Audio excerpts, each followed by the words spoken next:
ખાવા પીવામાં ધ્યાન રાખવા છતાં પણ શા માટે બીમાર પડીએ છીએ? આ સવાલ સૌ કોઈના મનમાં આવતો હશે. ઘણા લોકો બહારની વસ્તુ ખાવાનું અવોઇડ કરે છે, તીખું તળેલું ઓછું ખાય છે, છતાં પણ વારંવાર બીમાર પડતા હોય છે.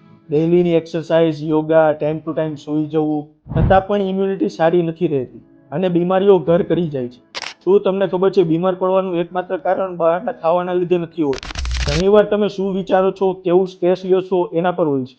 આપણી હ્યુમન બોડીમાં ઘણા પ્રકારના ઇમોશન રહેલા હોય છે. સુખ, દુઃખ, ગુસ્સો. ઘણા લોકો યોગ્ય સમયે આ ઇમોશન એક્સપ્રેસ નથી કરી શકતા, ખુદ પર ગિલ્ટ કરે છે અને પોતાની જાતને અંદરથી ખાવાનું શરૂ કરી દે છે. આ જ મેઇન કારણ હોય છે બીમાર પડવાનું. ત્યારે માઇન્ડ ડિસ્ટર્બ થાય, ઘણા બધા ઇમોશન તમે તમારી બોડીમાં ભરીને રાખો છો, તે શરીરના કોઈ પણ રોગ સ્વરૂપમાં બહાર નીકળે છે. માટે તંદુરસ્ત રહેવા માટે માત્ર બહારનું ખાવા પીવામાં ધ્યાન રાખવું એ જ જરૂરી નથી, પરંતુ સ્ટ્રેસ ઓછો લ્યો, યોગ્ય સમયે તમારા ઇમોશન બહાર કાઢો અને તમારા મગજને થોડીક શાંતિ આપો. ત્યારે તમારું બ્રેઇન સેલ્ફ ડિસ્ટ્રક્ટ થવાનું બંધ કરશે, ત્યારે તમારી બોડીમાંથી રોગ મુક્ત થશે.